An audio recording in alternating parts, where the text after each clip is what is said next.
ಆಕಾಶವಾಣಿ ಮಡಿಕೇರಿ. ಸೇನಾ ಸ್ಮರಣೆ. ಸೇನೆಯಲ್ಲಿ ಸೇವೆ ಸಲ್ಲಿಸಿದವರ ಅನುಭವ ಕಥನ.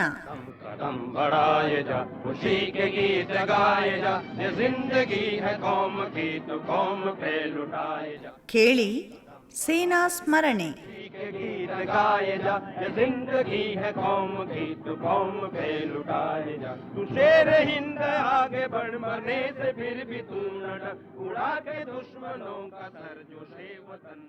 ಕೇಳುಗರಿಗೆಲ್ಲ ನಮಸ್ಕಾರ. ಇಂದಿನ ಸೇನಾ ಸ್ಮರಣೆ ಕಾರ್ಯಕ್ರಮಕ್ಕೆ ಆತ್ಮೀಯ ಸ್ವಾಗತ.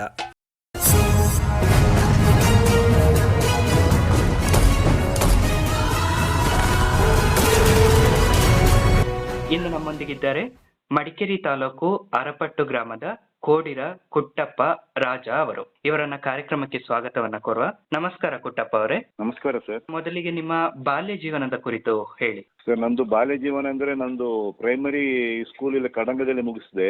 ಅಲ್ಲಿಂದ ಹೈಸ್ಕೂಲು ಚೈನಾಡಲ್ಲಿ ಮುಗಿಸ್ತೇವೆ ಸರ್. ಹೈಸ್ಕೂಲ್ ಮುಗಿಸಿ ಆದ ಮೇಲೆ ನಾನು ಸೇನೆಗೆ ಸೇರಿದ್ದು. ಎಷ್ಟನೇ ವಯಸ್ಸಿಗೆ ನೀವು ಸೇನೆಗೆ ಸೇರಿದ್ದು?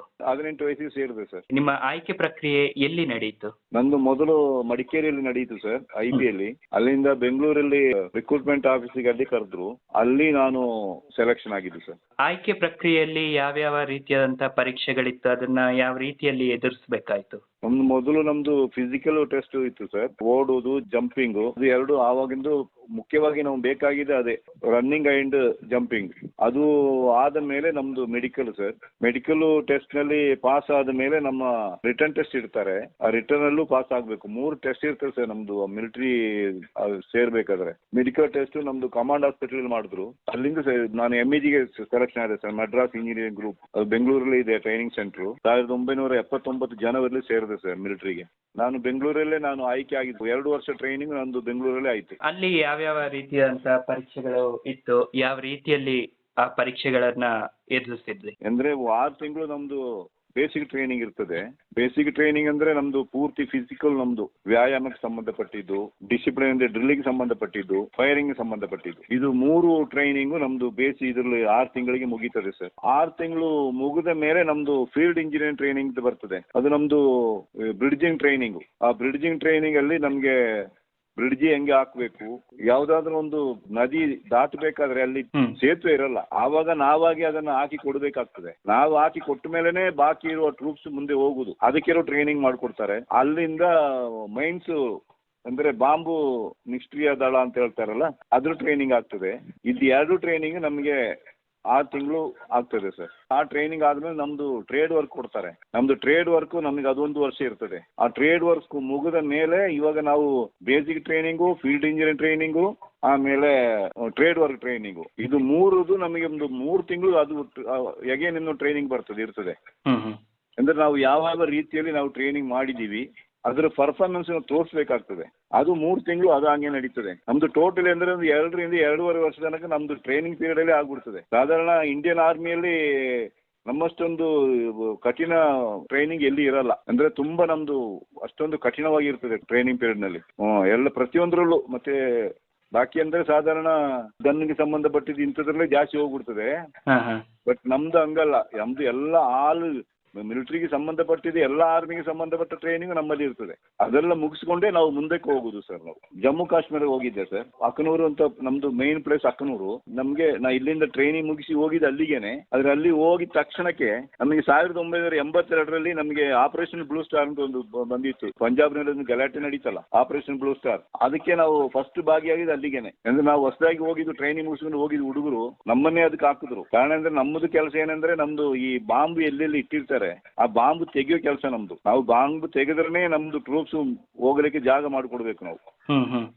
ಈ ಜಾಗ ಸರಿಯಾಗಿದೆ, ಇದರಲ್ಲಿ ವಾಹನ ಹೋಗ್ಬಾರ್ದು, ಟ್ಯಾಂಕರ್ ಹೋಗ್ಬಾರ್ದು, ಆರ್ಟಿಲರಿ ಗನ್ ಸಂಬಂಧ ಏನೇನು ನಮಗೆ ಮಿಲಿಟರಿ ವೆಪನ್ಸ್ ಸಂಬಂಧಪಟ್ಟಿದ್ದು, ಮಿಲಿಟರಿಗೆ ವೆಪನ್ಸ್ ತಗೊಂಡು ಹೋಗ್ಲಿಕ್ಕೆ ಏನೇನು ಗಾಡಿಗಳಿದೆ ಅದೆಲ್ಲ ಹೋಗ್ಲಿಕ್ಕೆ ನಾವು ರಸ್ತೆ ಮಾಡಿಕೊಡ್ಬೇಕಾಗಿದ್ದು ನಾವು. ಅಂದ್ರೆ ಮಡ್ರಾಸ್ ಇಂಜಿನಿಯರಿಂಗ್ ನಾವು ಟ್ರೈನಿಂಗ್ ಮಾಡಿದವರು. ಅದೇ ಪ್ರಕಾರ ನಾವು ಆ ಟ್ರೈನಿಂಗ್ ಅದನ್ನ ನಾವು ಟ್ರೈನಿಂಗ್ ಪೀರಿಯಡ್ ಮುಗಿಸಿ ಹೋಗಿದ್ದಕ್ಕೆ ನಮ್ಮನ್ನೇ ಹಾಕಿದ್ರು. ಇವರು ಹುಡುಗರು ಹುಷಾರಿರ್ತಾರೆ ಅಂತ ಹೇಳ್ಕೊಂಡು. ಅವಾಗ ಅದೆಲ್ಲ ಬಹಳ ಒಂದು ಟಫ್ ಆಗಿ ಇರ್ತಿತ್ತು. ಅಂದ್ರೆ ನಾವು ಟ್ರೈನಿಂಗ್ ಅಲ್ಲಿ ಮಾಡಿ ಹೋಗಿದ್ದು ಮತ್ತೆ ಬೇರೆ ಯಾವುದೋ ಒಂದು ಎಕ್ಸ್ಪೀರಿಯನ್ಸ್ ಇರಲ್ಲ ನಮ್ಗೆ. ಅಂತೂ ಕೂಡಿ ಅಂತ ಜಾಗದಲ್ಲಿ ಕೆಲಸ ಮಾಡ್ಬೇಕಾದ್ರೆ ನಮ್ಗೆ ಒಂದು ನಮ್ದು ಹೃದಯನು ಗಟ್ಟಿ ಇರ್ಬೇಕು. ಅಷ್ಟೊಂದು ಕಠಿಣ ಜಾಗದಲ್ಲಿ ನಮ್ಗೆ 6 ತಿಂಗಳು ಅದೇ ಇದ್ದಿದ್ದು. ಅದರಲ್ಲಿ ಬಹಳ ಒಂದು ಎಕ್ಸ್ಪೀರಿಯನ್ಸ್ ಆಯ್ತು ಅಂದ್ರೆ ಮಿಲಿಟರಿಗೆ ಸೇರಿದಕ್ಕೆ ಸ್ಟಾರ್ಟಿಂಗಲ್ಲೇ ನಮಗೆ ಅದೊಂದು ಆತರ ಅವಕಾಶ ಸಿಕ್ಕಿದ್ದು ನಮಗೆ ಬಹಳ ಸಂತೋಷನೂ ಆಯ್ತು, ಒಂಥರ ಹೆಮ್ಮೆ. ಕಾರಣ ಎಂತ ಹೇಳಿದ್ರೆ ಎಲ್ರಿಗೂ ಅಂತ ಸಿಕ್ಕಲ್ಲ.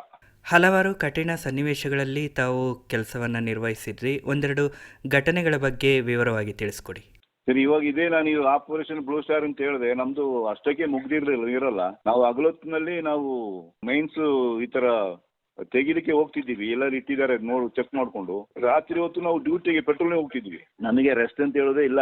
ನಾವು ರೆಸ್ಟ್ ಮಾಡಿದೆ ನಮಗೆ ಗೊತ್ತಿಲ್ಲ. ಆ ಟೈಮ್ಗೆ ಅಷ್ಟೊಂದು ಕಠಿಣವಾಗಿರ್ತಿತ್ತು. ಆ ಟೈಮಿನಲ್ಲೆಲ್ಲ ನಮಗೆ ಅಲ್ಲಿಂದ ಸಾರ್ವಜನಿಕರು ಬಹಳಷ್ಟು ನಮಗೆ ಸಹಾಯ ಮಾಡ್ತಿದ್ರು. ಅದೊಂದು ಮರೆಯಲಾಗದ ಒಂದು ಘಟನೆ. ಅಂದ್ರೆ ಅಲ್ಲಿ ನಾವು ಯಾವತ್ತೂ ನಮ್ಗೆ ಒಂದು ಕುಡಿಲಿಕ್ಕೆ ಆಗಲಿ ತಿನ್ಲಿಕ್ಕೆ ಆಗಲಿ ಯಾವುದಕ್ಕೂ ಕಡಿಮೆ ಆಗ್ತಿರ್ಲಿಲ್ಲ. ನೀರಿಗೆ ಪ್ರತಿಯೊಂದಕ್ಕೆ ನಮಗೆ ರಸ್ತೆಯಲ್ಲಿ ನಮ್ಮನ್ನ ವೆಲ್ಕಮ್ ಮಾಡ್ಕೊಂಡು ನಮಗೆ ಊಟ ತಿಂಡಿ ವ್ಯವಸ್ಥೆ ನಡೀತಿತ್ತು. ಅದೊಂದು ಮರೆಯಲಾಗದ ಒಂಥರ ಒಂದು ಒಂದು ಒಂದು ಪ್ರೀತಿಯ ಸನ್ನಿವೇಶ ಅದು. ಯಾಕಂದ್ರೆ ನಾವು ನಮ್ಮ ಟ್ರೂಪ್ಸ್ ಇಂದ ಏನೋ ಆಹಾರ ಬರ್ತದೆ ಅಂತ ಹೇಳಿ ಕಾಯ್ಕೊಂಡು ಕೂತ್ರು ಕೂಡಿ ನಮಗೆ ಅದಕ್ಕಿಂತ ಮುಂಚೆ ನಮಗೆ ಆಹಾರ ಪದಾರ್ಥ ನಮಗೆ ಸಪ್ಲೈ ಆಗ್ತಿತ್ತು. ಆದ್ರೆ ಕೊನೆಗೆ ನಮಗೆ ಸ್ವಲ್ಪ ಸ್ಟ್ರಿಕ್ಟ್ ಆಗಿ ಹೇಳ್ತಿದ್ರು, ನೀವು ಆ ತರ ಎಲ್ಲ ಅವ್ರು ಕೊಡೋದನ್ನ ತಿನ್ಬೇಡಿ, ಹೇಳ್ಲಿಕ್ಕೆ ಆಗಲ್ಲ, ಅದ್ರಲ್ಲಿ ಏನಾದ್ರೂ ಪ್ರಾಬ್ಲಮ್ ಆದ್ರೆ ಕಷ್ಟ ಆಗ್ಬಿಡ್ತದೆ ಅಂತ ಹೇಳ್ತಿದ್ರು. ಗೊತ್ತಾಗ್ತದೆ ಮನುಷ್ಯರು ನೋಡಿದ್ರೆ ಇದು ಪಕ್ಕ ನಮ್ಗೆ ಅಂಥದ್ದು ಯಾವುದೋ ತೊಂದರೆ ಆಗಲ್ಲ, ನಮಗೆ ಪಕ್ಕ ಸಹಾಯ ಮಾಡ್ತಾರೆ ಅಂತೇಳಿ ಒಂದು ಮನುಷ್ಯ ನೋಡಿದ್ರೆ ಗೊತ್ತಾಗ್ತಿತ್ತು.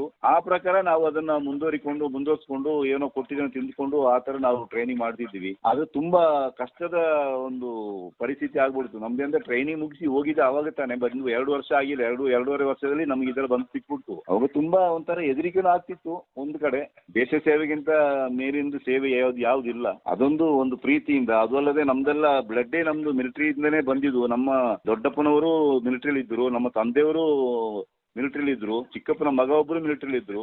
ಆಮೇಲೆ ಅವಾಗ ನಮ್ಗೆ ಒಂಥರ ಮಿಲಿಟರಿ ಬ್ಲಡ್. ಅವರೆಲ್ಲ ಕೆಲವೊಂದು ಅನುಭವ ಅವರು ಹೇಳ್ತಿದ್ರು, ಅದೆಲ್ಲ ಕೇಳ್ಬೇಕಾದ್ರೆ ನಮ್ಗೆ ಒಂಥರ ಖುಷಿ ಆಗ್ತಿತ್ತು. ನಾನು ಆವಾಗ ಮಿಲಿಟರಿಗೆ ಸೇರ್ಬೇಕು ಅಂತ ಆಗ್ತಿತ್ತು. ಆ ಪ್ರಕಾರ ನಾನು ಸೇರಿದಕ್ಕೆ ನನಗೆ ಈ ತರದ ಒಂದು ಫಸ್ಟ್ 2.5 ವರ್ಷದಲ್ಲಿ ಇದೊಂದು ನನಗೆ ಅನುಭವ ಆಯ್ತು. ಆವಾಗ ತುಂಬಾ ಅಂದ್ರೆ ಅಷ್ಟೊಂದು ಇದು ಎಲ್ಲಿಂದ ಯಾವ ಕಡೆಯಿಂದ ಬುಲೆಟ್ ಬರ್ತದೆ, ಎಲ್ಲಿ ಹೇಗೆ ರಕ್ಷಣೆ ಮಾಡ್ಕೊಳ್ಳೋದು ಅಂತ ನಮ್ಗೆ ಇದು ಅಷ್ಟೊಂದು ತೊಂದರೆ ಆಗ್ತಿತ್ತು. ಅಷ್ಟೊಂದು ನಾವು ಸೇಫ್ ಆಗಿ ನಮ್ಮ ಸೇಫ್ ನೋಡ್ಬೇಕಿತ್ತು, ಅಲ್ಲಿ ಸಾರ್ವಜನಿಕರು ನೋಡ್ಬೇಕು. ಅಂತೂ ತುಂಬಾ ಒಂದು ಮನಸ್ಸಿಗೆ ಎಷ್ಟು ಬೇಸರ ಆಗ್ತಿತ್ತು, ಅಷ್ಟೊಂದು ಖುಷಿನೂ ಆಗ್ತಿತ್ತು. ಅದು ನಮ್ದು ಪ್ರಾಣನ ಕೈಲಿ ಇಟ್ಕೊಂಡು ಹೋರಾಡಿದೀವಿ. ಆ ಟೈಮ್ಗೆ ಆ ಪ್ರಾಣನ ಕೈಲಿಟ್ಟು ಹೋರಾಡಿದಕ್ಕೆ ಆ ಗೋಲ್ಡನ್ ಟೆಂಪಲ್ ಉಳ್ಕೊಳ್ತೀವಿ, ಇಲ್ಲದಿದ್ರೆ ಹೋಗ್ಬಿಡ್ತಿತ್ತು, ಅದು ಬೇರೆ ಯಾರ್ದೋ ಕೈವಶ ಆಗ್ಬಿಡ್ತಿತ್ತು. ನಂತರದಲ್ಲಿ ಎಲ್ಲೆಲ್ಲಿ ತಾವು ಕರ್ತವ್ಯವನ್ನು ನಿರ್ವಹಿಸಿದ್ರಿ? ನಂತರದಲ್ಲಿ ನಾವು ಕಾಶ್ಮೀರಿಗೆ ಹೋಗಿದ್ದೀವಿ ಸರ್. ಕಾಶ್ಮೀರಲ್ಲಿ ಕುಪ್ವಾಡ ಅಂತ ಒಂದು ಜಾಗ ಇದೆ. ಅಲ್ಲಿ ಮಕ್ಕಳೆಲ್ಲ ಆವಾಗ ಟೆರರಿಸ್ಟ್ಗಳು ಇಷ್ಟೊಂದು ಇರ್ಲಿಲ್ಲ, ಆವಾಗ ಇತ್ತು. ಆದ್ರೆ ಇವಾಗ ಪರಿಸ್ಥಿತಿ ನೋಡಿದ್ರೆ ಆವಾಗ ಅಷ್ಟೊಂದು ಜಾಸ್ತಿ ಇರ್ಲಿಲ್ಲ. ಆದ್ರೂ ಕೂಡ ಆವಾಗ ಕೆಲವೊಂದು ಬಹಳಷ್ಟೊಂದು ಕಠಿಣ ಶ್ರಮ. ರಾತ್ರಿ ಎಲ್ಲ ಪೆಟ್ರೋಲಿಂಗ್ ಎಲ್ಲ ಹೋಗ್ಬೇಕಾದ್ರೆ ನಮ್ದು ಬಹಳ ಕಷ್ಟ ಆಗ್ತಿತ್ತು. ಯಾವ ಕಡೆಯಿಂದ ಬುಲೆಟ್ ಬರ್ತದೆ, ಎಲ್ಲಿ ಇದಾರೆ ಏನು ಅಂತ ಗೊತ್ತಾಗ್ತಿರ್ಲಿಲ್ಲ. ಯಾಕೆಂದ್ರೆ ನಮ್ಮನ್ನು ಅವ್ರಿಗೆ ಕಾಣ್ತದೆ, ನಮಗೆ ಅವ್ರನ್ನ ಕಾಣಲ್ಲ, ಅವ್ರೆಲ್ಲೋ ಅಡಗಿರ್ತಾರೆ. ಆಗ ನಮ್ಗೆ ತುಂಬಾ ಕಷ್ಟ ಆಗ್ತಿತ್ತು. ಅಂತೂ ಕೂಡಿ ಅಂತ ಟೈಮ್ನಲ್ಲೆಲ್ಲ ಅದನ್ನ ಫೇಸ್ ಮಾಡ್ಕೊಂಡು ನಮ್ಮ ದೇಶಕ್ಕಾಗಿ ನಮ್ಮ ದೇಶನ ಹೆಂಗಾದ್ರೂ ಉಳಿಸ್ಕೊಳ್ಬೇಕು, ಬಾರ್ಡರ್ ನಲ್ಲಿ ಈ ತರ ಒಳ ನುಸುಳುಗಳನ್ನು ನಾವು ಹೆಂಗಾದ್ರೂ ಸದೆ ಬಡಿಬೇಕು ಅನ್ನೋ ಹಠದಲ್ಲಿ ನಾವು ಬಿದ್ದಿದ್ದೀವಿ. ಅದಕ್ಕೋಸ್ಕರ ಬಹಳಷ್ಟು ನಾವು ಕಂಟ್ರೋಲ್ ಮಾಡಿದೀವಿ. ಅದೊಂದು ಕೆಲವೊಂದು ವಿಷಯನ ನಾವು ಈ ತರ ಬಹಿರಂಗವಾಗಿ ಹೇಳ್ಲಿಕ್ಕೆ ಆಗಲ್ಲ ಏನೇನು ಮಾಡಿದೀವಿ ಅಂತ ಹೇಳಿ. ನಂತರದಲ್ಲಿ ಮಥುರಾಗೆ ಹೋಗಿದ್ದೀವಿ ಸರ್. ಮಥುರಾದಲ್ಲಿ ಅಲ್ಲಿಂದ ನಂದು 2ನೇ ಪೋಸ್ಟಿಂಗ್ ಅಲ್ಲೂ ಆಗಿದ್ದು. ಮಥುರಾ, ಅಲ್ಲಿಯ ಪರಿಸ್ಥಿತಿ, ಅಲ್ಲಿಯ ಒಂದು ಪ್ರದೇಶದ ವಾತಾವರಣ, ಇವುಗಳ ಬಗ್ಗೆ ಸ್ವಲ್ಪ ವಿವರವಾಗಿ ತಿಳಿಸ್ಕೊಡಿ. ಮಥುರಾ ಅಂದ್ರೆ ಬಹಳ ಚೆನ್ನಾಗಿರುವಂತ ಜಾಗ. ಶ್ರೀಕೃಷ್ಣಂದು ಜನ್ಮಸ್ಥಳದಲ್ಲಿ ಆ ದೇವಸ್ಥಾನದ ಒಂದು 5 ಕಿಲೋಮೀಟರ್ ದೂರದಲ್ಲಿ ನಮ್ದು ಯೂನಿಟ್ ಇದ್ದಿದ್ದು. ಅದೊಂದು ಸುಂದರವಾದ ಜಾಗ. ಬಹಳಷ್ಟು ಚೆನ್ನಾಗಿ ಇದ್ದೀವಿ. ಆದ್ರೆ ನಾವು ಇರುವುದಕ್ಕೆ ಮಾತ್ರ ಒಂದು ಮಥುರಾ ಅಂತ ಹೇಳುವುದು ಅಷ್ಟೇ. ಬಟ್ ನಮ್ಮನ್ನ ಎಲ್ಲೆಲ್ಲೋ ಕಳಿಸ್ತಾ ಇರ್ತಿದ್ರು. ಮತ್ತು ಜಾಗ ನಮ್ದು ಮೇನ್ ನಮ್ದು ಯೂನಿಟ್ ಇದ್ದು ಮಥುರಾದಲ್ಲಿ. ನಮ್ದು 3 ತಿಂಗಳು 6 ತಿಂಗಳು ಅಲ್ಲಿ ಇಲ್ಲಿ ಇರ್ತಿದ್ದೀವಿ ಹೊರತು ನಾವು ಪಕ್ಕನ ಪೂರ್ತಿ ಒಂದೇ ಜಾಗದಲ್ಲಿ ಇರ್ತಿರ್ಲಿಲ್ಲ. ಪ್ರತಿಯೊಂದು ಎಲ್ಲಾದ್ರೂ ಏನು ಗಲಭೆ ನಡೆದ್ರು ಎಲ್ಲಿ ನಡೆದ್ರು ಕೂಡ ನಾವು ಅಲ್ಲ ನಮ್ಮನ್ನ ಕಳಿಸ್ತಾ ಇರ್ತಿದ್ರು.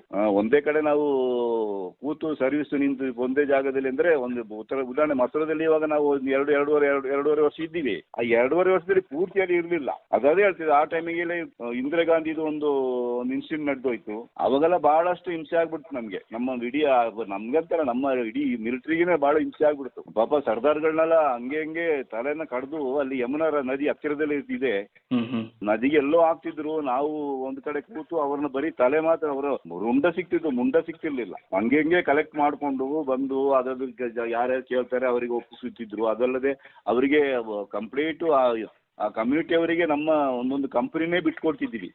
ಪುನಃ ಎಲ್ಲಾದ್ರೂ ಯಾರಾದ್ರೂ ಬಂದು ಅವ್ರನ್ನ ಈ ತರ ಕೊಲೆ ಮಾಡ್ಬಿಟ್ರು, ಬೇರೆ ತೊಂದರೆ ಮಾಡ್ತಾರೆ ಅಂತ ಹೇಳ್ಕೊಂಡು ಪೂರ್ತಿ ಅವರಿಗೆ ಸೆಕ್ಯೂರಿಟಿ ನಮ್ದು. ಅಷ್ಟೊಂದು ಜೋಪಾನವಾಗಿ ಅವ್ರನ್ನ ನಾವು ಕಾಪಾಡಿದೀವಿ. ಎಷ್ಟು ಜನ ಸತ್ತೋದ್ರು, ಬಟ್ ಉಳಿದವ್ರನ್ನ ನಮ್ಮ ಕಡೆಗೆ ನಮ್ಗೆ ಸಿಕ್ಕಿದವ್ರನ್ನ ನಾವು ಬಿಡ್ಲಿಲ್ಲ. ಅಷ್ಟೊಂದು ಪ್ರೀತಿಯಿಂದ ಅವರಿಗೆ ಒಂದು ತರ ಅವ್ರ ಮನೆ ತರ ಅವ್ರನ್ನ ಇಟ್ಕೊಂಡು ಅಂದಾಜು 1.5-2 ತಿಂಗಳ ತನಕ ಅವ್ರನ್ನ ಅಷ್ಟೊಂದು ಜೋಪಾನವಾಗಿ ಅವರಿಗೆ ಊಟ ತಿಂಡಿ ವ್ಯವಸ್ಥೆ ಅಂದ್ರೆ ಪೂರ್ತಿ ನಮ್ದೇ ಒಂದೊಂದು ಬೆಟಾಲಿಯನ್ಗೆ ಒಂದೊಂದು ಯೂನಿಟೇ ಒಂದೊಂದು ಕಂಪನಿನೇ ಅವ್ರಿಗೆ ಬಿಟ್ಕೊಟ್ಬಿಡ್ತೀವಿ. ನಾವು ಎಲ್ಲೆಲ್ಲಿ ಅಟ್ಯಾಚ್ ಹಾಕೊಂಡು ಅವ್ರನ್ನ ನಾವು ನೋಡ್ಕೊಂಡು ಅವರಿಗೆ ನಾವು ಒಳ್ಳೆ ಒಂದು ಸೇವೆ ಮಾಡಿದೀವಿ. ಅದು ಒಂದು ನಮ್ಗೆ ಮರೆಯಲಾಗದಂತ ಒಂದು ಘಟನೆ. ಕಣ್ಣಲ್ಲಿ ಕಂಡಿದ್ದು. ಮತ್ತೆ ಈ ತರ ನದಿಯಲ್ಲೆಲ್ಲ ಬರೀ ತಲೆ ಮಾತ್ರ ಕೂದಲಿರುವುದಲ್ವಾ, ತಲೆ ಮಾತ್ರ ಹೋಗ್ತಿರುತ್ತೆ. ಅದನ್ನು ನಾವು ದೊಡ್ಡ ಹುಕ್ಕು ತರ ದೊಡ್ಡ ಇದು ತಗೊಂಡು ಎಳ್ಕೊಂಡು ಅದನ್ನ ನಮ್ಮ ಟ್ರಕ್ಕಿಗೆ ಹಾಕೊಂಡು ಬಂದು ಅದು ಯಾರ್ದು ರುಂಡನೋ ಅದೇ ಅಲ್ಲ, ರುಂಡ ಸಿಕ್ತಿದ್ದು, ಮುಂಡ ಸಿಕ್ತಿರ್ಲಿಲ್ಲ ಅಂತೂ ಅವ್ರಿಗೆ ಹ್ಯಾಂಡ್ ಓವರ್ ಮಾಡ್ತಿದ್ವಿ. ಮತ್ತೆ ಅದನ್ನ ಅವ್ರು ಏನ್ ತಗೊಂಡು ಹೋಗಿ ಏನ್ ಮಾಡ್ತಿದಾರೆ ನಮ್ಗೆ ಗೊತ್ತಿಲ್ಲ. ಅದೊಂದು ಘಟನೆ ಮಥುರೆಯಲ್ಲಿ ನಡೆದಿದೆ ಸರ್.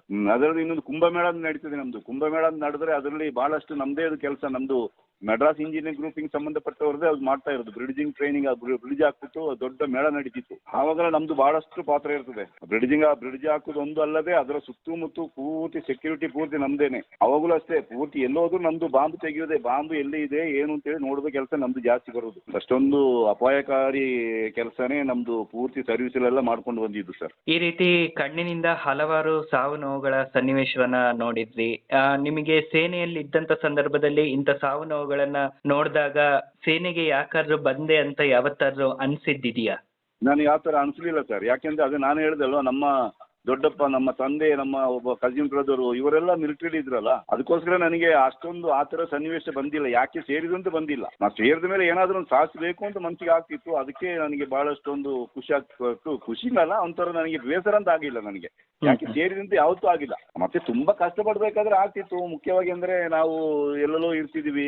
ಈಗಿನ ತರ ಮೊಬೈಲು ಇಲ್ಲ, ಎಂಥದಿಲ್ಲ, ಬರೀ ಕಾಗದ ಪತ್ರದಲ್ಲೇ ಇರ್ತಿತ್ತು. ಬರೀ ಒಂದು ಯಾವುದೋ ಒಂದು ಪತ್ರ ಬರಲಿಕ್ಕೆ ಒಂದೊಂದು ತಿಂಗಳಾಗ್ತಿತ್ತು. ಆವಾಗ ಮೊದಲು ಬಂದ ಪತ್ರವನ್ನೇ ಓದ್ಕೊಂಡು ಸುಮ್ಮನೆ ಇರ್ತಿದ್ದೀವಿ ಅಷ್ಟೇ, ಖುಷಿ ಪಟ್ಕೊಂಡು. ಇನ್ನೊಂದು ಪತ್ರ ಬರೋತನ ಕಾಯ್ತಿದ್ವಿ. ಈಗಿನ ತರ ಮೊಬೈಲು ಬೇರೆ ಯಾವುದೇ ಒಂದು ಟೆಲಿಫೋನ್ ಸೌಕರ್ಯ ಇರಲಿಲ್ಲ ಸರ್.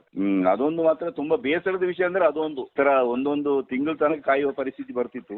ಮನೆಯಲ್ಲಿ ಏನಾಗಿದೆ ಹೋಗಿದೆ ಏನು ಗೊತ್ತಾಗ್ತಿರ್ಲಿಲ್ಲ. ಮನೆಯೊಂದು ಪತ್ರ ಬಂತೆ ಅಂದ್ರೆ ನಮ್ಗೆ ಇಡೀ ಊರನ್ನೇ, ಕೊಡಗಿನವರು ಎಲ್ಲರೂ ನೋಡ್ದಂಗೆ, ನಮ್ಮ ಬಂಧು ಬಾಂಧವರು ಸ್ನೇಹಿತರು ನೋಡ್ದಂಗೆ ಅಷ್ಟೊಂದು ಖುಷಿ ಆಗ್ತಿತ್ತು. ನಾನು ಅಲ್ಲಿ ಡೆಹ್ರಾಡೂನ್ಗೆ ಹೋದೆ ಸರ್. ಡೆಹ್ರಾಡೂನಲ್ಲಿ ಅಷ್ಟೇ, ಅಲ್ಲಿಯೂ ಅಷ್ಟೇ ಬಹಳ ಅಂತೂ ಒಂದು ಒಳ್ಳೆ ಯೂನಿಟ್. ಜಾಗ ತೊಂದರೆ, ಅದೇ ನಾನು ಹೇಳ್ದಲ್ಲ, ನಮ್ದು ಜಾಗ ಎಲ್ಲ ಒಳ್ಳೆ ಜಾಗ ಹೋಗ್ತೀವಿ. ಆ ಜಾಗದಲ್ಲಿ ನಮ್ಮನ್ನ ಜಾಸ್ತಿ ದಿವಸ ಬಿಡಲ್ಲ. ಅಲ್ಲಿಂದ ಅಕ್ಕಪಕ್ಕ ಎಲ್ಲಾದ್ರೂ ನಮ್ಮನ್ನ ಕಳಿಸ್ತಾ ಇದ್ರು ಅಷ್ಟೇ. 5 ತಿಂಗಳು 6 ತಿಂಗಳು 3 ತಿಂಗಳು ತಿಳ್ಕೊಂಡ್ರೆ ನಾವು ಹೊರಗಡೆನೆ ಇರ್ತಿದ್ವಿ ಹೊರತು ನಮ್ದು ಒಂದೊಂದು ಈಗ ಡೆಹ್ರಾಡೂನಲ್ಲಿ ನಾವು ಜಾಸ್ತಿ ಉಳಿಲಿಲ್ಲ. ಅಲ್ಲಿಂದನ ಅಲ್ಲಿ ಇಲ್ಲಿ ನಮ್ದೇ ಟೋಟಲ್ ಹೇಳ್ತೀನಲ್ವ, ದೇಶದಲ್ಲಿ ಎಲ್ಲಿ ಗಲಾಟೆ ಈ ತರ ಆಗ್ತದೆ ಅಲ್ಲಿಗೆ ಮೊದಲು ಕಳಿಸೋದೇ ನಮ್ಮನ್ನ. ಅದು ಕೆಲವು ನಮ್ದು ಟ್ರೂಪ್ಸ್ ಇತ್ತು. ಆ ಟ್ರೂಪ್ಸ್ ಅನ್ನು ಸ್ವಲ್ಪ ಸೆಲೆಕ್ಷನ್ ಮಾಡಿ ಇಟ್ಕೊಳ್ತಾರೆ ನಮ್ಮ ಒಂದೊಂದು ಯೂನಿಟ್ ಅಲ್ಲಿ. ಏನೋ ಈ ತರ ಆಯ್ತಂದ್ರೆ ಮೊದಲು ಯಾರನ್ನ ಕಳಿಸ್ಬೇಕು ಅಂತ ಹೇಳ್ಕೊಂಡು ಆಲ್ರೆಡಿ ಸೆಲೆಕ್ಷನ್ ಮಾಡಿ ಇಟ್ಕೊಳ್ತಾರೆ. ಅದೇ ಪ್ರಕಾರ ನಮ್ಮನ್ನು ಕಳಿಸ್ತಾ ಇರ್ತಿದ್ರು. ಅದೇ ಪ್ರಕಾರನೇ ನಮ್ದು ಡೆಹ್ರಾಡೂನ್ ಸರ್ವಿಸ್ ಅಂದ್ರೆ ಅದು ಹಂಗೆ ಮುಗಿಸಿದೀವಿ. ಅಲ್ಲಿಂದ ನಾವು ಅಸ್ಸಾಂಗೆ ಹೋದಿವಿ ಸರ್. ಅಸ್ಸಾಂ ತೇಜ್ಪುರ್ಗೆ. ತೇಜ್ಪುರ್ ಹೋಗ್ಬಿಟ್ಟು ಅಲ್ಲಿಂದ ಅದೇ ಹೇಳ್ದೆ, ಅಲ್ಲಿ ಇದ್ದು ಸ್ವಲ್ಪ ದಿವಸ ಅಲ್ಲಿ ಇದ್ರು ಕೂಡ ಮತ್ತೆ ನಾವು ತವಾಂಗ್ ಕಳಿಸ್ಬಿಟ್ರು. ಅಲ್ಲಿ ರೋಡ್ ವರ್ಕು ಬಹಳ ಕಠಿಣವಾದ ಕೆಲಸ. ಅಂದ್ರೆ ಆ ಕಡೆ ರೋಡ್ ವರ್ಕು ಅದು ಇದು. ಅಲ್ಲಿ ಸಿವಿಲಿಯನ್ಸ್ ಅಷ್ಟೇ, ಅಷ್ಟೊಂದು ಹೊಂದಾಣಿಕೆ ಇಲ್ಲ. ಅಲ್ಲಿ ಯಾರನ್ನ ನಂಬಬೇಕು ಯಾರನ್ನ ಬಿಡಬೇಕು ಅಂತ ಗೊತ್ತಾಗ್ತಾ ಇಲ್ಲ. ಅದು ನೋಡಿದ್ರೆ ಆ ಕಡೆ ಚೈನಾದವರು ಅಂತ ಗೊತ್ತಾಗಲ್ಲ, ಈ ಕಡೆ ಅಸ್ಸಾಮು, ಈ ಕಡೆ ಅರುಣಾಚಲ ಪ್ರದೇಶವರು ಗೊತ್ತಾಗ್ತಿರ್ಲಿಲ್ಲ. ಅಂತ ಸನ್ನಿವೇಶದಲ್ಲಿ ಇರ್ತಿದ್ದೀವಿ. ಯಾರ ಜೊತೆ ಹೆಂಗೆ ಬೆರೀಬೇಕು, ಯಾವ ಜೊತೆ ಹೆಂಗೆ ಮಾತಾಡ್ಬೇಕು ಅಂತ ನಮ್ಗೆ ಹಿಂಜರಿಕೆ ಆಗ್ತಿತ್ತು. ಅಷ್ಟೊಂದು ಕಷ್ಟದ ಸನ್ನಿವೇಶ ಅದು. ಯಾಕಂದ್ರೆ ಎಲ್ಲರೂ ಒಬ್ಬರು ಮುಖ ಒಂದೇ ತರ ಇರ್ತದೆ, ಏನು ಗೊತ್ತಾಗಲ್ಲ ಯಾರ್ಯಾರು ಅಂತ. ಆ ಪರಿಸ್ಥಿತಿ ನಮ್ಮಲ್ಲಿ ಅದೊಂದು ಅಲ್ಲಿ ಕಠಿಣವಾದ ಅನುಭವ ಅಂದ್ರೆ ಅಲ್ಲಿ ಅದೇನೆ. ಅವರು ಪ್ರೀತಿಯಿಂದ ಇರ್ತಿದ್ರು ಚೈನಾದವರು ಕೂಡಿ. ಮಾತುಕತೆ ಎಲ್ಲ ಅವಾಗ ಚೆನ್ನಾಗಿ ನಡೀತಿತ್ತು. ಆದ್ರೆ ಏನಿದ್ರು ಕೂಡಿ ಯುದ್ಧ ಆಗೋಗತಾನೆ ಅಲ್ಲಿ ತನಕ ಸ್ನೇಹಿತರಾಗಿ ಇರ್ತೀವಿ. ಅಲ್ಲಿಂದ ಆಮೇಲೆ ಅವ್ರದ್ದು ಸ್ವಭಾವ ಏನು ಅಂತೇಳಿ ಅದು ಪ್ರಪಂಚಕ್ಕೆ ಗೊತ್ತುಂಟಲ್ಲ ಸರ್. ಇವಾಗ ಆ ಪರಿಸ್ಥಿತಿ ಹಂಗೆ ಆಗ್ತಿತ್ತು. ಅದೇ ತರ ಇಲ್ಲಿ ನಾನು ಅಕ್ನೂರಲ್ಲಿ ಮೊದಲು ಇರ್ಬೇಕಾದ್ರೆ ಇದೇ ತರ ಒಂದು ಸನ್ನಿವೇಶ ಆಯ್ತು. ನಮ್ದೊಬ್ಬ ಹುಡುಗನ ಹಿಡ್ಕೊಂಡು ಹೋಗ್ಬಿಟ್ರು ಅವರು, ಪಾಕಿಸ್ತಾನದವರು. ಅವ್ನು ಹಿಡ್ಕೊಂಡು ಹೋಗಿದ್ದಲ್ಲ, ಅವನು ದಾರಿಲಿ ಹೋಗ್ಬೇಕಾದ್ರೆ ಅವನ ಇಟ್ಕೊಂಡು ಹೋಗ್ಬಿಟ್ಟು ಪಾಕಿಸ್ತಾನದವ್ರು ಇಟ್ಕೊಂಡು ಈ ತರ ಕೇಳಿದಾರೆ ಅವನ, ನೀನು ಯಾರು ಅಂತ ಹೇಳಿ. ಅವ್ನು ಪಾಪ ತೆಲುಗು, ಅವನಿಗೆ ಬೇರೆ ಯಾವ ಭಾಷೆನೂ ಗೊತ್ತಿಲ್ಲ. ನಮ್ಗೆ ಅಟ್ಲೀಸ್ಟ್ ಸ್ವಲ್ಪ ಭಾಷೆ ಆದ್ರೂ ಗೊತ್ತಾಗ್ಬಿಡ್ತದೆ. ಅವ್ನಿಗೆ ತೆಲುಗು ಬಿಟ್ರೆ ಬೇರೆ ಏನು ಗೊತ್ತಿಲ್ಲ. ಇಲ್ಲಿ ಯೂನಿಟ್ ಅಲ್ಲಿ ಅವ್ನು ಕಾಣಲ್ಲ ಅಂತ ಎಲ್ಲಿ ಹೋಗಿದ್ದಾನೆ, ಎಲ್ಲಿ ಹೋಗಿ ಹುಡುಕ್ಬೇಕಾದ್ರೆ ಕೊನೆಗೆ ಮೆಸೇಜ್ ಬಂತು, ನಿಮ್ದು ಇಂಡಿಯನ್ ಸೋಲ್ಜರ್ ಒಬ್ರು ನಾವು ಅವನ್ನ ಅರೆಸ್ಟ್ ಮಾಡಿ ಇಟ್ಟಿದ್ದೀವಿ ಅಂತ ಹೇಳಿ. ಕೊನೆಗೆ ಏನು ಅಂತ ಏನು ಗೊತ್ತಾಗಿಲ್ಲ. ನಾವೆಲ್ಲ ರಾತ್ರಿ ಆರಾಮಲ್ಲಿ ಊಟ ಮಾಡಿ ಮಲಗಿದ್ದೀವಿ ಒಳ್ಳೆ ಖುಷಿಯಾಗಿ. 12 ಗಂಟೆಗೆ ಫುಲ್ ಅಲಾರಾಮ್ ಆಗ್ತಿದೆ ಎಲ್ಲ ರೆಡಿಯಾಗಿ ಅಂತ ಹೇಳಿ. ನಾವು ಎಲ್ಲ ಓಡಿ ಹೋಗ್ಬಿಟ್ಟು ಗನ್ನು ನಮಗೆ ಸಂಬಂಧಪಟ್ಟ ನಮ್ಮ ವೆಪನ್ಸ್ ನಮ್ಗೆ ಅಲಾಟ್ ಮಾಡಿ ಇಟ್ಟಿರ್ತಾರೆ. ಈಗ ಕುಟ್ಟಪ್ಪ ಅಂದ್ರೆ ಕುಟ್ಟಪ್ಪನಿಗೆ ಇಷ್ಟು ನಂಬರ್ ಗನ್ನು, ಅಷ್ಟೊಂದು ನಾಮಿನೇಷನ್ ಎಲ್ಲ ರೆಡಿ ಆಗಿರ್ತದೆ. ಅದೆಲ್ಲ ಇಟ್ಕೊಂಡು ಗಾಡಿಯಲ್ಲಿ ಹೋಗಿದ್ವಿ, ಎಲ್ಲಿ ಹೋಗಿದ್ದು ಗೊತ್ತಾಗಿಲ್ಲ ನಮ್ಗೆ ರಾತ್ರಿ ಹೊತ್ತು. ಅದು ಲೈಟ್ ಇರಲ್ಲ, ಲೈಟ್ ಇಲ್ಲದೆ ಹೋಗ್ಬೇಕು. ಅಷ್ಟೊಂದು ಕಠಿಣವಾಗಿ ಹೋಗೋ ಜಾಗ ಅದು. ಕೊನೆಗೆ ಹೋದ್ಮೇಲೆ ಅಲ್ಲಿ ಗೊತ್ತಾಗಿದ್ದು ಈ ತರ ವಿಷಯ ಆಗಿದೆ ಅಂತೇಳಿ. ಆಗ ನಮ್ಮವ್ರೇ ಒಬ್ರು ಬ್ರಿಗೇಡ್ ಕಮಾಂಡರ್ ಇದ್ರು, ಕಾರ್ಯಪ್ಪ ಅಂತೇಳಿ. ಅವರು ಸ್ವಲ್ಪ ಸ್ಟ್ರಿಕ್ಟ್ ಆಗಿ ಒಳ್ಳೆ ಒಂದು ಡಿಸಿಷನ್ ತಗೊಂಡ್ರು. ಒಂದು ಅವನ ಬಿಡ್ತೀಯಾ ಇಲ್ಲೋ ಎರಡೇ ಮಾತು ಕೇಳಿದ್ರು ಸಂಬಂಧಪಟ್ಟ ಕಮಾಂಡರ್ನ. ಕೊನೆ ಅವರೊಳಗೆ ಏನೋ ಮಾತುಕತೆ ಆಗಿ ನಮ್ಮಲ್ಲಿ ಏನಾದ್ರು ಶಾಂತಿಗೆ ಅಂತ ಹೋಗ್ಬೇಕಾದ್ರೆ ವೈಟ್ ಫ್ಲಾಗ್ ಹಾಕೊಂಡು ಹೋಗ್ತಾರೆ ನಮ್ಮ ಜೀಪ್ಗೆ. ಅವರು ವೈಟ್ ಫ್ಲಾಗ್ ಹಾಕೊಂಡು ಬರ್ತಾರೆ. ಅದಂದ್ರೆ ಶಾಂತಿ, ಗಲಾಟೆ ಏನಿಲ್ಲ ಅಂತ ಹೇಳಿ ಅದೊಂದು ಸೂಚನೆ. ಅದು ಬೇರೆ ರೆಡ್ ಫ್ಲಾಗ್ ಹಾಕಿದ್ರೆ ಯುದ್ಧಕ್ಕೆ, ಈ ತರ ಹಾಕೊಂಡು ಹೋಗಿ ಮತ್ತೆ ಆ ಹುಡುಗನ ಕರ್ಕೊಂಡು ಬಂದಿದ್ದು. ಅದೊಂದು ಭಯಂಕರ ನಾ ಯೋಚನೆ ಮಾಡಿದ್ವಿ, ಓ ಯುದ್ಧನೇ ಸುರಾಯ್ತು ಕಾಣ್ತದೆ ಅಂತ ಹೇಳಿ. ಸುತ್ತಮುತ್ತ ಎಲ್ಲ ಟ್ಯಾಂಕರ್ ಎಲ್ಲ ಬರ್ತಾ ಇದೆ, ಎಲ್ಲಿ ನೋಡಿದ್ರು ಬರೀ ಟ್ಯಾಂಕರು, ಅದು ಇದು ಬರೀ ಸದ್ದೆ ಧೂಳು, ಏನು ಕಾಣ್ತಾ ಇಲ್ಲ. ನಮ್ಗೆ ಟೋಟಲ್ ಆಗಿ ನಮ್ಗೆ ಇರೋ ಜಾಗನೇ ನಮ್ಗೆ ಗೊತ್ತಾಗ್ತಿಲ್ಲ. ಯಾಕಂದ್ರೆ ನಾವು ರಾತ್ರಿ ಹೋಗಿದ್ದಲ್ಲ, ನಮ್ಗೆ ಆ ಜಾಗದಿಂದ ಮೊದಲು ಹೋಗಿದ್ದು ಗೊತ್ತಿಲ್ಲ. ಕೊನೆ ಈ ತರ ಎಲ್ಲ ಕವರ್ ಮಾಡಿಬಿಟ್ಟು ಆ ಹುಡುಗನ ಒಬ್ಬನಿಗೋಸ್ಕರ ಆಗಿಂದ ಒಂದು ಪರಿಸ್ಥಿತಿ ಹೇಳುದು ಅಷ್ಟೊಂದು ಕಠಿಣವಾದ ಇದು. ನಾನು ಯೋಚನೆ ಮಾಡಿದೆ, ಓ ಯುದ್ಧ ಶುರು ಆಯ್ತು ಅಂತ ಯೋಚನೆ ಮಾಡಿದ್ ನಾವಲ್ಲ. ನಾವು ನಮ್ಮ ಟ್ರಕ್ ಅಲ್ಲಿ ಕೂತ್ಕೊಂಡು ಅದೇ ಮಾತಾಡ್ಕೊಂಡು ಹೋಗ್ತಿದ್ವಿ, ಓ ಇವತ್ತು ಯುದ್ಧ ಶುರು ಆದಂಗೆ ಹೇಳಿ. ಆದ್ರೆ ಅಂಥದ್ದೇನು ಐತಗಟ್ಟೆ ನಡೀಲಿಲ್ಲ ಸರ್. ಎಲ್ಲ ಶಾಂತಿಯಿಂದ ಆ ವ್ಯಕ್ತಿನ ಬಿಡಿಸ್ಕೊಂಡು ಬಂದಿದ್ದು ಅಂದ್ರೆ ಅದು ಬಹಳ ಸಂತೋಷದ ವಿಷಯ. ಅಂದ್ರೆ ಆಗಿನ ಅದೇ ತರ ಇರ್ತಿದ್ರು ಅಲ್ಲಿ ಮಿಲಿಟರಿ ಅದಕ್ಕೆ ಸಂಬಂಧಪಟ್ಟ ಅಧಿಕಾರಿಗಳೇ ಕೆಲವೊಂದನ್ನ ಬಗೆಹರಿಸ್ತಿದ್ರು. ಅದೊಂದು ಅನುಭವ ಆಗಿದೆ ಸರ್. ಡ್ಯಾರಡೂನಿಂದ ಸೀದಾ ಶ್ರೀಲಂಕಾಗೆ ಒಂದು 6 ತಿಂಗಳು ಕಳಿಸಿದ್ರು. LTT ನಡೀತಿತ್ತು ಅಲ್ಲಿ. ಆವಾಗ ಒಂದು 6 ತಿಂಗಳು, ಎಲ್ಲರೂ ಇಲ್ಲ, 6 ತಿಂಗಳು ಹೋಗ್ಬಿಟ್ಟು ಅದ್ರದ್ದು ಅಲ್ಲಿಗೆ ಸೇವೆ ಮಾಡಿ ಬರ್ಬೇಕಿತ್ತು. ಅದೊಂದು ಕಠಿಣವಾದ ಜಾಗ ಅದು. ಅಲ್ಲಿಗೆ ಕಳಿಸುದಂದ್ರೆ ಸಾಧಾರಣವಾಗಿ ನಮ್ದು ಮಡ್ರಾಸು ಇಂಜಿನಿಯರಿಂಗ್ ಗ್ರೂಪ್ ಮತ್ತೆ ಮೆಡ್ರಾಸ್ ರೆಜಿಮೆಂಟ್. ನಮಗೆ ಸ್ವಲ್ಪ ತಮಿಳೆಲ್ಲ ಸ್ವಲ್ಪ ಚೆನ್ನಾಗಿ ಬರ್ತದೆ ಅಂತ ಹೇಳಿ ನಮ್ಮನ್ನೇ ಸೆಲೆಕ್ಷನ್ ಮಾಡಿ ಕಳಿಸ್ತಾ ಇದ್ರು. ಅಲ್ಲೂ ಬಹಳ ಕಷ್ಟ ಅಂದ್ರೆ ಬಹಳ ಕಷ್ಟದಲ್ಲಿ ಇದ್ದಿದ್ದು. ಅಲ್ಲಿ ಪರಿಸ್ಥಿತಿ ಅಂತ ಹೇಳಿದ್ರೆ ನಾವೆಲ್ಲ ಬದುಕಿ ಬಂದಿದೆ ಅಪರೂಪ ಆಗ್ತಿತ್ತು ಅಲ್ಲಿ. ಅಂದ್ರೆ ಯಾರನ್ನ ನಂಬಲಿಕ್ಕೆ ಆಗ್ತಿರ್ಲಿಲ್ಲ. ದೊಡ್ಡವರಿಂದ ಚಿಕ್ಕ ಮಕ್ಕಳೇ ಜಾಸ್ತಿ ಅಲ್ಲಿ. ಚಿಕ್ಕ ಮಕ್ಕಳೆಲ್ಲ ಮರದ ಮೇಲೆ ಕೂತಿರ್ತಿದ್ರು ಗಂಟೆಕೊಂಡು. ನಾವು ಕೆಳಗಡೆ ಹೋಗ್ಬೇಕಾದ್ರೆ ನಮ್ಗೆ ಕಾಣಲ್ಲ, ಮರದ ಮೇಲೆ ಕೂತ್ಕೊಂಡು ಫೈರ್ ಮಾಡ್ತಿದ್ರು. ಅಷ್ಟು ಚಿಕ್ಕ ಮಕ್ಕಳಿಗೆ ಅದೆಲ್ಲ ಹೇಗೆ ಸಿಕ್ತಿತ್ತು ಅಲ್ಲಿ?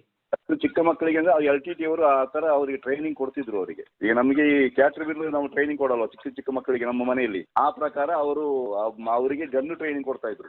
ಅದರಿಂದ ಬಹಳ ಕಷ್ಟ ಆಗ್ತಿತ್ತು. ದೊಡ್ಡವ್ರನ್ನ ಹೆಂಗಾದ್ರು ಸುಧಾರಿಸಬಹುದು, ಹುಡುಗರನ್ನ ಸುಧಾರಿಸೋದು ಕಷ್ಟ. ಅವ್ರನ್ನ ಸಿಕ್ಕಿದ್ರೆ ಅವರ ಮೇಲೆ ನಾವು ಯಾವುದೇ ಅಟ್ಯಾಕ್ ಮಾಡ್ಲಿಕ್ಕೂ ಮನಸ್ಸು ಬರಲ್ಲ. ಅದು ಬಿಟ್ಟರೆ ನಮ್ಗೆ ಕಷ್ಟ ಆಗ್ತಿತ್ತು. ಬಟ್ ಅವರು ನಮ್ಮನ್ನ ಅಟ್ಯಾಕ್ ಮಾಡ್ತಿದ್ರು. ಹೆಂಗಿದ್ರು ಸರಿ ಅವ್ರನ್ನ ಹಿಡಿಲಿಕ್ಕೆ ನೋಡ್ತಿದ್ದೀವಿ ಅಷ್ಟು, ಅವ್ರನ್ನ ನಾವು ಕೊಲ್ಲಿಕ್ಕೆ ಹೋಗ್ತಿರ್ಲಿಲ್ಲ. ಅದು ಹಿಡಿಲಿಕ್ಕೆ ನಾವು ಪ್ರಯತ್ನ ಮಾಡ್ತಿದ್ದೀವಿ. ಬಹಳಷ್ಟು ಜನ ಹುಡುಗರು ಹಿಡಿತಿದ್ದೀವಿ. ಅವರಿಗೆ ಒಳ್ಳೇದೊಂದು ಈ ತರ ಹೇಳಿ ಹಿಂಗೆಲ್ಲ ಹೋಗ್ಬಾರ್ದು ಅಂತ ಹೇಳಿ ಸಮಾಧಾನವಾಗಿ ನಾವು ಹೋಗಿದ್ದೆ. ಶಾಂತಿ ಸೇನೆ ಅಂತ ಹೇಳಿ ಹೋಗಿದ್ದು. ನಾವು ಯುದ್ಧ ಮಾಡ್ಲಿಕ್ಕೆ ಹೋಗಿಲ್ಲ ಅಲ್ಲಿಗೆ. ನಾವು ಶಾಂತಿ ಕಾಪಾಡೋದ್ರಲ್ಲೇ ನಾವು ಬಹಳಷ್ಟು ಸಫಲ ಆಗಿದ್ದೀವಿ. ಬಟ್ ಅದರಲ್ಲಿ ನಮ್ದಷ್ಟು ಬಹಳಷ್ಟು ಜನ ಸೋಲ್ಜರ್ಸ್ ಸತ್ತೋದ್ರು. ಕಡಿಮೆ ಅಂದ್ರೆ ಒಂದು 600 ಜನ ನಮ್ಮ ಇದರಲ್ಲೇ ಸತ್ತೋದ್ರು. ಬರೀ LTT ಅವ್ರದ್ದು ಫೈರಿಂಗ್ ಇಂದ ಸತ್ತೋಗಿದ್ದಾರೆ. ಅದು ಸುಮಾರು ಹೋಗಿದೆ. ನನ್ನ ಲೆಕ್ಕದಲ್ಲಿ ನನ್ನ ಅನುಭವದಲ್ಲಿ ಅಷ್ಟು ಆಗಿದೆ. ಸುಮಾರು ಎಷ್ಟು ವರ್ಷಗಳ ಕಾಲ ನೀವು ಸೇನೆಯಲ್ಲಿ ಸೇವೆ ಸಲ್ಲಿಸಿದ್ರಿ? 17 ವರ್ಷ ಸರ್ವಿಸ್ ಸೇನೆಯಲ್ಲಿ ಇದೆ ಸರ್. ಸಾಮಾನ್ಯ ಸೈನಿಕನಾಗಿ ಸೇರಿ ಯಾವ ಹುದ್ದೆಯಿಂದ ವಾಪಸ್ ಬಂದ್ರಿ? ನಾನು ಹವಲ್ದಾರ್ ಹುದ್ದೆಯಿಂದ ವಾಪಸ್ ಬಂದೆ ಸರ್. ಈ ಹವಲ್ದಾರ್ ಹುದ್ದೆಗೆ ಹೋಗ್ಬೇಕಂದ್ರೆ ಯಾವ್ಯಾವ ಹಂತಗಳನ್ನ ದಾಟಿ ಹೋಗ್ಬೇಕಾಗುತ್ತೆ? ನಾವು ಮೊದಲು ಸಿಪಾಯಿಯಾಗಿ ನಾವು ರಿಕ್ರೂಟ್ ಆಗಿ ಸೇರ್ತೀವಿ. 6 ತಿಂಗಳು ಆದ್ಮೇಲೆ ನಮಗೆ ಕಸ್ಟಮ್ ಪೀರಿಯಡ್ ಒಂದು ಬರ್ತದೆ. ಸತ್ಯ ಮಾಡಬೇಕು ನಾವು. ಅಂದ್ರೆ ಸತ್ಯ ಮಾಡೋದು ನಾವು ಭಗವದ್ಗೀತೆ ಮೇಲೆ ಸತ್ಯ ಮಾಡಿ ಹೇಳ್ಬೇಕು.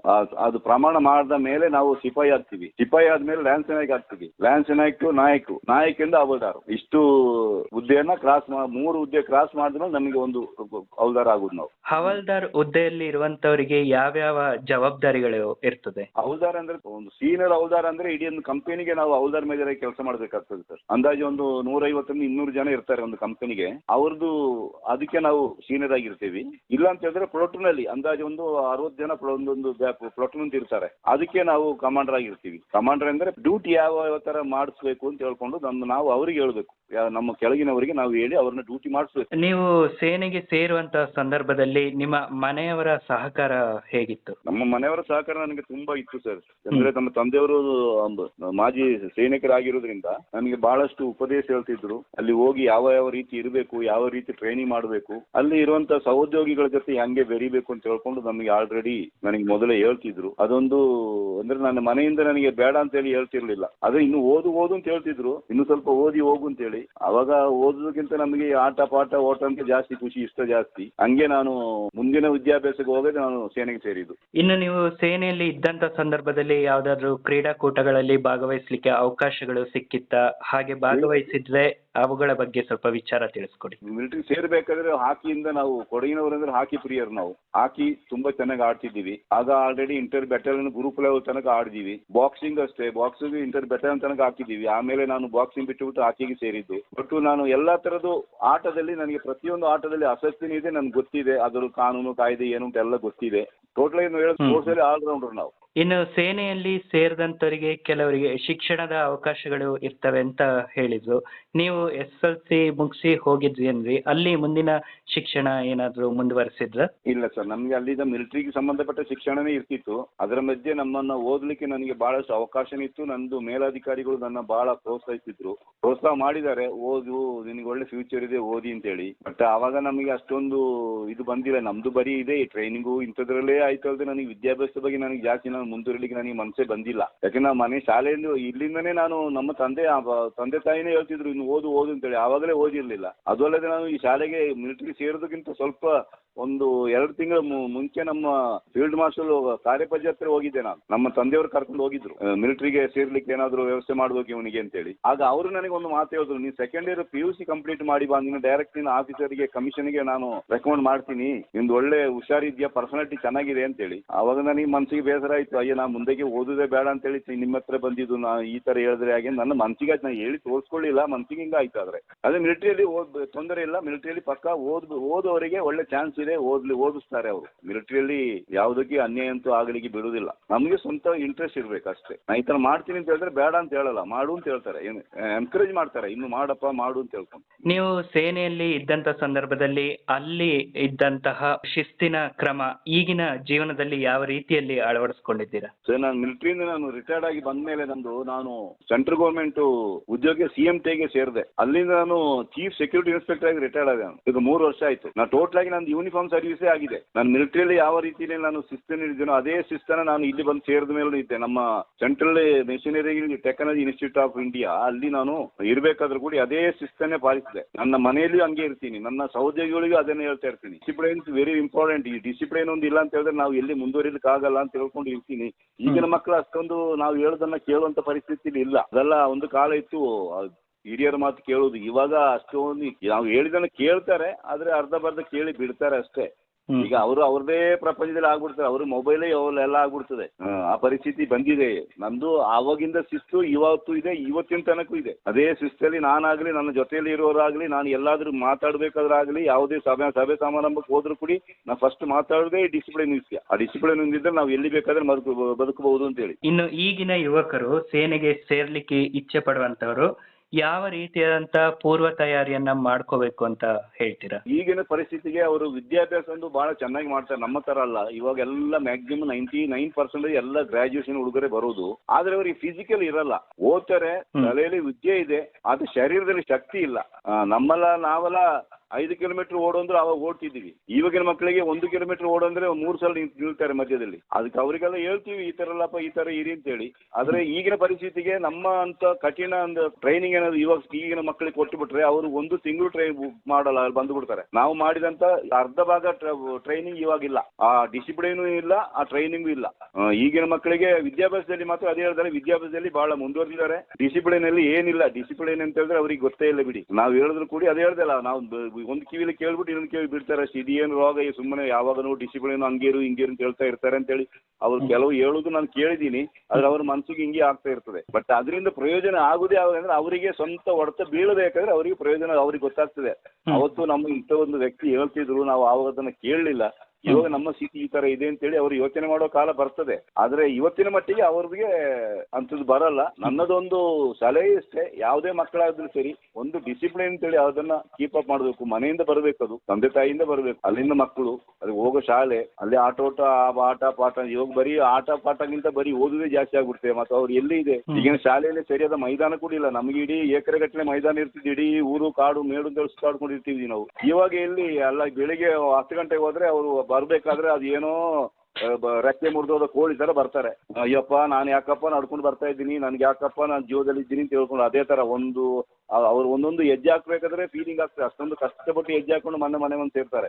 ಯಾಕಂದ್ರೆ ಅವ್ರ ಮನೆಯಿಂದ ಕಾಲೇಜಿಗೂ ಸ್ಕೂಲಿಗೆ ಬರೀ ಯಾವಾಗಲೂ ಬರೀ ವೆಹಿಕಲ್ ತಾನೆ ಸರ್. ನಮ್ಗೆ ನಮ್ಮ ತರ ಅಲ್ಲ, ನಾವು 8-20 ಕಿಲೋಮೀಟರ್ ನಡ್ಕೊಂಡು ಹೋಗ್ತಿದ್ದೀವಿ. ಅಷ್ಟೊಂದು ಶರೀರ ಗಟ್ಟಿಮುಟ್ಟಾಗಿರ್ತಿತ್ತು. ಇವಾಗ ಮನೆ ಬಾಗಿಲಿಗೆ ಸ್ಕೂಲ್ ಗಾಡಿ ಬರ್ತದೆ, ಇಲ್ಲ ಯಾವ್ದೋ ಟೋಟ್ಲೆ ಇಲ್ಲ, ಅಪ್ಪ ಅಮ್ಮ ಯಾರು ಕರ್ಕೊಂಡು ಹೋಗಿ ಬಸ್ಗೆ ಬಿಡ್ತಾರೆ, ನಡೆಯುವುದೇ ಇಲ್ಲಲ್ಲ. ಮತ್ತೆ ಅವ್ರು ಎಲ್ಲಿ ನಡೀತಾರೆ? ಅರ್ಧ ಗಂಟೆ ನಡೆಸ್ಬಿಟ್ರೆ ಅವ್ರದ್ದು ಮುಗಿದೋಯ್ತು. ಇನ್ನು ಅವ್ರನ್ನ ಯಾರು ಮಾತಾಡ್ಸೋಂಗಿಲ್ಲ, ಬಂದ್ಬಿಟ್ಟು ಸುಸ್ತಾಗಿ ಮಲ್ಕಿರ್ತಾರೆ. ಆ ಪರಿಸ್ಥಿತಿಯಲ್ಲಿ ಇದೆ ಈಗಿನ ಹುಡುಗರು ಸ್ಥಿತಿಗತಿ. ಮಿಲಿಟರಿಗೆ ಸೇರ್ಲಿಕ್ಕೆ ಮಕ್ಕಳಿಗೆ ಅಷ್ಟೇ ಹೇಳೋದು, ನೀವು ಮಿಲಿಟರಿಗೆ ಸೇರ್ಬೇಕಾದ್ರೆ ನಿಮ್ಮ ಜೊತೆ ನಿಮಗೆ ಈಗಿನ ಪರಿಸ್ಥಿತಿ ಏನು ಉಂಟು, ವಿದ್ಯಾಭ್ಯಾಸ ಬೇಕು, ಅದನ್ನ ಕಲಿತು ಹೋಗಿ. ಸ್ವಲ್ಪ ವ್ಯಾಯಾಮ ಮಾಡಿ, ಬೆಳಿಗ್ಗೆ ಎದ್ದು ವ್ಯಾಯಾಮ ಮಾಡಿ, ಶರೀರವನ್ನ ಸ್ವಲ್ಪ ಚೆನ್ನಾಗಿ ದಷ್ಟಪುಟ್ಟವಾಗಿ ಇಟ್ಕೊಳ್ಳಿ. ಅಪ್ಪ ಅಮ್ಮನಿಗೆ ಏನು ಮಾಡ್ಕೊಡ್ಲಿಕ್ಕೆ ಏನು ಕಷ್ಟ ಇಲ್ಲ. ನಾವೆಲ್ಲ ತುಂಬಾ ತಿನ್ಲಿಕ್ಕೆ ಉಣ್ಲಿಕ್ಕೂ ಆಗಿನ ಕಾಲದಲ್ಲಿ ಕಷ್ಟ ಆಗ್ತಿತ್ತು. ಈಗಿನ ಕಾಲದಲ್ಲಿ ಅಂಥದ್ದು ಯಾವ ಕಷ್ಟನೂ ಇಲ್ಲ. ಚೆನ್ನಾಗಿ ತಿಂದು ಒಂದು ಚೆನ್ನಾಗಿರಿ, ದೇಶ ಸೇವೆ ಮಾಡಿ, ಮಿಲಿಟರಿಗೆ ಡಿಫೆನ್ಸ್ ಸೇರಿ, ಏನೇ ಆರ್ಮಿ ಅಂತಲ್ಲ, ಏನೇ ಡಿಫೆನ್ಸ್ಗೆ ಸೇರಿ. ಯೂನಿಫಾರ್ಮ್ ಕ್ಯಾಟಗರಿ, ಯೂನಿಫಾರ್ಮ್ ಎಲ್ಲ ಆಗ್ತದೆ ಅಂಥದಕ್ಕೆ ಸೇರಿ ಚೆನ್ನಾಗಿರಿ ಅಂತ ನನ್ನದೊಂದು ಸಲಹೆ. ನಾನು ಎಲ್ಲಾದ್ರೂ ಹೋದ್ರು ಅದನ್ನೇ ಹೇಳ್ತಾ ಇದ್ದೀನಿ.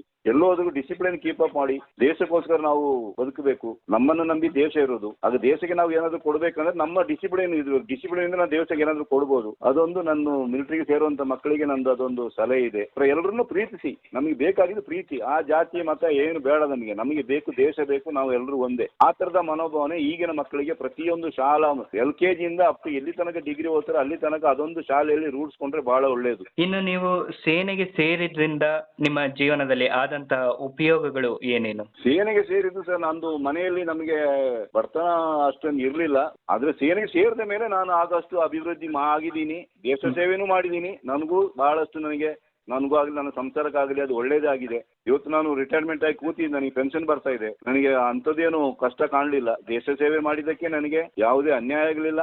ನಾನು ಚೆನ್ನಾಗಿದ್ದೀನಿ, ಸಂತೋಷವಾಗಿದ್ದೀನಿ. ಸೇನೆಗೆ ಸಂಬಂಧಪಟ್ಟಂತೆ ನೀವು ಸೇನೆಯಲ್ಲಿ ಇದ್ದಂತ ಸಂದರ್ಭದಲ್ಲಿ ಯಾವ್ದಾದ್ರು ಬಹುಮಾನಗಳು ಅಥವಾ ಯಾವ್ದಾದ್ರು ಪ್ರಶಸ್ತಿಗಳು ಬಂದಿದ್ರೆ ಅವುಗಳ ಬಗ್ಗೆ ಸ್ವಲ್ಪ ವಿಷಯವನ್ನ ಹಂಚ್ಕೊಳ್ಳಿ. ನಾವು ಜಮ್ಮು ಕಾಶ್ಮೀರ ಇರ್ಬೇಕಾದ್ರೆ ಒಂದು 5 ವರ್ಷಕ್ಕೆ ಒಂದು ಮೆಡಲ್ ಬರ್ತದೆ, 9 ವರ್ಷಕ್ಕೆ ಒಂದು ಬರ್ತದೆ, 15 ವರ್ಷಕ್ಕೆ ಒಂದು ಮೆಡಲ್ ಬರ್ತದೆ. ಈ ತರದ್ದು ನಮ್ದು ಬಂದಿದೆ. ಅದು ನನಗೆ ಎಕ್ಸ್ಟ್ರಾ ನನಗೆ ಸರ್ಕಾರದಿಂದ ನನಗೆ ಅಂಥದ್ದು ಏನು ಬಂದಿಲ್ಲ. ಅಂದ್ರೆ ನನಗೆ ಇವಾಗ ಕೆಲವೊಂದು ಸೇವಾ ಮೆಡಲು ಇಂಥದೆಲ್ಲ ಬರ್ತಾ ಇರ್ತದೆ ಕೆಲವರಿಗೆ. ಅದು ಎಲ್ಲರಿಗಿಲ್ಲ, ಎಲ್ಲೋ 100ಕ್ಕೆ 1-2 ಜನರಿಗೆ ಬರ್ತದೆ ಅಷ್ಟೇ. ಬಟ್ ನನಗೆ ಅಂಥದ್ದು ಏನು ಸಿಕ್ಕಿಲ್ಲ. ಅಂದ್ರೆ ನಾನು 17 ವರ್ಷದಲ್ಲಿ ವಾಪಸ್ ಬಂದಿದ್ದೀನಿ.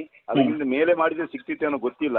ಕೋಡಿರ ಕುಟ್ಟಪ್ಪ ಅವರೇ, ಇಷ್ಟೊತ್ತು ತಮ್ಮ ಸೇನಾ ಜೀವನದ ಅನುಭವಗಳನ್ನ ನಮ್ಮೊಂದಿಗೆ ಹಂಚಿಕೊಂಡ್ರಿ. ಅದಕ್ಕಾಗಿ ನಿಮ್ಗೆ ಧನ್ಯವಾದಗಳು. ಧನ್ಯವಾದಗಳು. ಇದುವರೆಗೆ ಸೇನಾ ಸ್ಮರಣೆ, ಸೇನೆಯಲ್ಲಿ ಸೇವೆ ಸಲ್ಲಿಸಿದವರ ಅನುಭವ ಕಥನ ಕೇಳಿದಿರಿ.